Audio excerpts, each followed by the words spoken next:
तुर्की पाकिस्तान का बरादर मुल्क है। यूरोप और एशिया के दरमियान महल वकू के एतबार से अहम मकाम पर वाक़या होने की वजह से तुर्की मशरकी और मगरबी सकाफतों के तारीखी चौराहे पर वाक़या है। इसीलिए इसे यूरोप का दरवाज़ा भी कहते हैं। दुनिया के कई ममालिक के ऐसे लोग जो गैर कानूनी रास्ता चुनते हैं, वो लोग ज़्यादातर इसी रास्ते से यूरोप पहुंचते हैं, जिनमें पाकिस्तानियों की भी बड़ी तादाद है।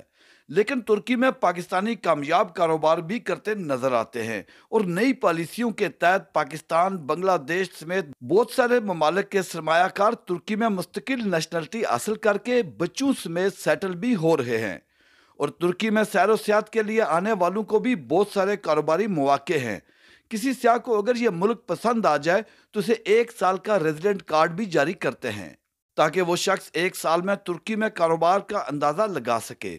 और सैकड़ों तलबा तालीम के बाद तुर्की ही में कारोबार करते नजर आते हैं। आज हम तुर्की की गलियों में बाकायदा वीज़ा हासिल करके आने वाले कामयाब कारोबारी हजरात और इलीगल आकर ख्वार ज़िंदगी गुजारने वालों से भी बात करेंगे। मेरा नाम फैज़ान बुखारी है। मुझे टर्की में ऑलमोस्ट 7 साल हो गए। मैं 2014 में यहाँ पे मास्टर्स किया था, स्कॉलरशिप पे आया था जो टर्किश गवर्नमेंट ने मुझे दी थी। और मास्टर्स करने के बाद मुझे अब बिज़नेस करते हुए तकरीबन 3.5 साल हो गए। 2 रेस्टोरेंट की ब्रांचेज़ हैं, पाकिस्तानी खाना यहाँ पे हम दे रहे हैं इस्तांबुल में और एक त्राबज़ोन में। यहाँ बेसिकली टर्की में काफ़ी अच्छी चीज़ें भी और काफ़ी मसाइल भी हैं। अच्छी चीज़ें ये हैं कि पाकिस्तानियों की रिस्पेक्ट बहुत ज़्यादा है यहाँ पे।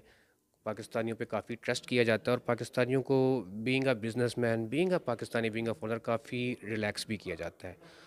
और यहाँ पे नुकसानात ये हैं। नाम मोहम्मद बिलाल है। मुझे तुर्की आए गालबन तकरीबन 1 साल मुकम्मल हो चला है।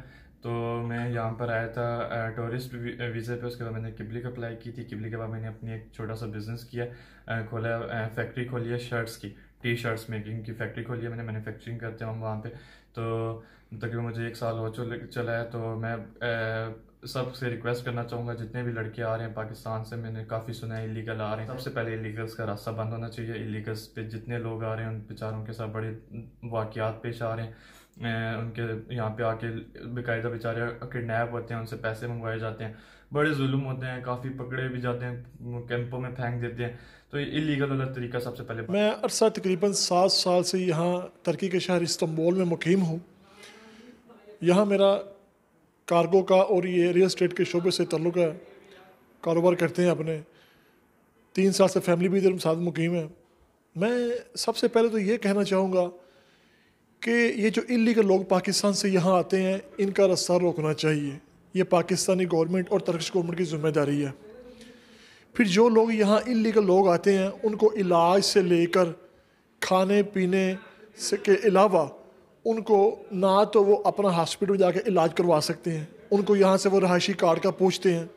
उसके बाद अगर कोई खुदा न खास्ता कोई किसी की यहाँ डेड बॉडी पाकिस्तान भेजनी हो, उनको चंदा इकट्ठा करना बड़े मसाइल होते हैं। मेरा नाम काशिफ है। मैं यहाँ पे मेमार हूँ, आर्किटेक्ट हूँ। मैं 2018 में आया था यहाँ पर आर्किटेक्चर में मास्टर्स करने के लिए। मेरा अपने दोस्तों को पैगाम यही होगा कि आप लीगल तरीके से आएँ, बजाय कि आप इलीगल तरीक़ों को या रास्तों को इख्तियार करें। अपने पाकिस्तान में ही रहें, या अगर अब यहाँ पे आना भी चाहते हैं तो लीगल तरीके से आएँ, जो कि एक बहुत ही ईजी और बहुत ही आसान तरीका है। अब बात करते हैं इन लोगों से जो तुर्की में गैर कानूनी तौर पर एजेंटों के जरिए दाखिल हुए और कई बरसों से गैर कानूनी रह रहे हैं। मैं 2012 में आया था लास्ट में पाकिस्तान से। तो बहुत ख़तरनाक रास्ता देखा है उधर से। पाकिस्तान से जब हम कोयटे से निकले तो हम 19 बंदे थे। तो हमने ईरान के बॉर्डर पे आए, उधर हमने बॉर्डर क्रॉस किया। तो उधर से तकरीबन आधे बंदे यानी 19 में से 10 बंदे हम पकड़े गए। तो हम ईरान में आए, सारा ईरान हमने 1 महीने में क्रॉस किया। फिर हम तुर्की के बॉर्डर पे आए।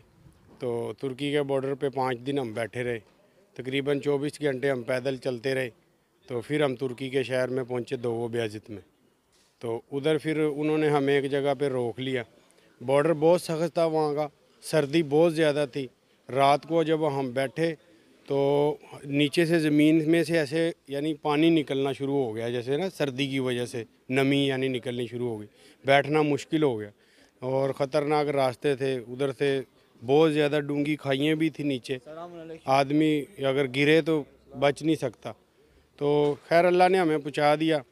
तो हम फिर जब दोगो बेअज़्ज़ती में पहुंचे, तकरीबन 10-15 दिन हमको उधर गुजारने पड़े क्योंकि हमारी पेमेंट नहीं हुई थी पीछे से क्लियर। तो फिर एजेंट को पेमेंट करवा के दी, तो फिर उसने हमें इस्तांबुल भेजा। बहुत सारे ममालिक समेत पाकिस्तानी भी तुर्की आने या तुर्की पहुंचकर यूनान, बल्गारिया के रास्ते यूरोप में पहुंचने के लिए एजेंट माफिया के जरिए गैर कानूनी तौर पर ज़मीनी रास्ता अख्तियार करते हैं, जिसकी वजह से कुछ लोग रास्ते में पहाड़ों से गिरकर, पानी में डूबकर, बीमारी की हालत में या बॉर्डर फोर्सेस की गोलियों से छलनी और या अगवाकारों के हाथों मारे जाते हैं। बाकी बच जाने वाले जो तुर्की पहुंचते हैं, इनमें बड़ी तादाद यूरोप निकल जाती है। जो बच जाते हैं वो तुर्की ही में क़याम करते हैं। इन लोगों का तुर्की में कोई लीगल स्टेटस ना होने की वजह से ये बस, ट्राम या मेट्रो पर सफ़र नहीं कर सकते, बीमारी की हालत में अस्पताल नहीं जा सकते, अपने नाम पर रिहाइश नहीं ले सकते। सर मैं ज़रा डेंकी लगा के आया था अवान के रास्ते से, और बहुत ज़्यादा प्रॉब्लम हुई और बहुत ज़्यादा जाने भी गई। ये डेंकी का रास्ता जो है ना, ये बंद होना चाहिए, क्योंकि यहाँ पे हर माँ के कई बेटे जो हैं अपनी जान से हाथ, 2 बेटे हैं जो यूरोप के ख्वाब देखने के बावजूद यहाँ पे तुर्की में आकर ठहरना शुरू हो जाते हैं। तो यहाँ पे सब लोगों के साथ फ्रॉड होता है, और किसी के साथ ये जो बताते हैं ये एजेंट लोग, ये कोई भी सच्चाई नहीं है। इस चीज़ को रोकें क्योंकि ये चीज़ गलत है। तो यही है कि आप वीज़े पे आओ इस जगह पे। मैं कोयटा आया, कोयटा से फिर मैं ईरान पहुंचा हूँ। ईरान में मेरे जो दोस्त थे, उनकी कई दोस्त थे दूसरे भी थे, उनके साथ हादसे भी हुए और 2 लड़कों की डेथ भी हो गई मेरी आंखों के सामने। तो वहाँ पे कुछ भी नहीं हुआ, मेडिसिन वगैरह कुछ भी नहीं देते। उसके बाद मेरा उन्होंने तुर्की में जो ईरान का बॉर्डर है वो क्रॉस करवाया, और फिर मैं यहाँ तुर्की में आया हूँ। यहाँ पे तुर्की में आके भी देखा, यहाँ पे कुछ काम बिल्कुल ठीक नहीं है, काम बहुत कम है। लोग सिर्फ, मुझे भी यही बताया गया था कि भाई आप यूरोप जाओगे, पैसा कमाओगे। यहाँ पे आया हूँ तो कोई भी ऐसी वो चीज़ नहीं है जो मुझे वहाँ ने बताया। लीगल तरीके से जो लोग आ रहे हैं वो तो अपना खुद को सर्वाइव कर लेते हैं। जो इलीगल जो लोग आ रहे हैं, मेरा ख्याल है कि उन लोगों को चलो उनकी मजबूरी है तो अपनी जगह, फिर भी हर चीज़ को सोच समझ कर उनको फैसला करना चाहिए कि किसी एजेंट के हाथों में ना खेले, वो अपना फ्यूचर भी तबाह ना करें। यहाँ रास्ते में जब आते हैं तो अल्लाह, अपने लोगों ने देखा होगा काफ़ी लोगों की डेड बॉडी मिलती है, तो वो कैसे मिलती है, ऐसे ही मतलब कि रास्तों में मर जाते हैं। मैं 2017 में सबसे पहले आया था यहाँ पे, और 7 डेज़ मैंने यहाँ पे स्पेंड किए, बच्चों के साथ, फैमिली के साथ ही आया था। फिर मैं उम्रा करने चला गया था। तो ड्यूरिंग दिस टाइम मैंने प्लान किया कि this is the best country for the Muslim community. तो यहाँ पे ये सारे मुस्लिम पीपल्स हैं, अज़ानों की आवाज़ आती है, सब कुछ चाहिए वो, तो मैंने इसको चूज़ किया मैंने। तो टर्की का विज़िट बहुत अच्छा लगा है, विद फैमिली हम आए हैं, मुझे पसंद भी आया टर्की।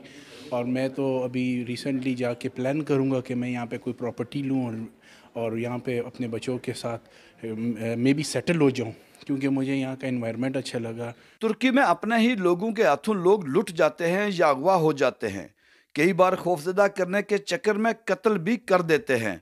तुर्की में गैर कानूनी बंदा रिहाइश हासिल नहीं कर सकता, लेकिन एजेंट माफिया लोगों को सुहाने ख्वाब दिखाकर गैर कानूनी रास्तों से ले आते हैं।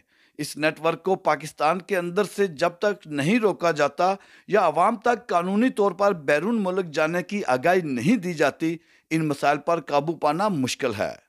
सुहाने ख्वाब देखना और इनकी ताबीर के लिए जदोजहद करना हर शख्स का हक है, लेकिन ख्वाबों को पूरा करने के लिए गैर कानूनी रास्ता अपनाना और एजेंटों की लिपटी चिपटी बातों में आकर पुरखतर रास्तों का इंतखाब आपकी जान भी ले सकता है।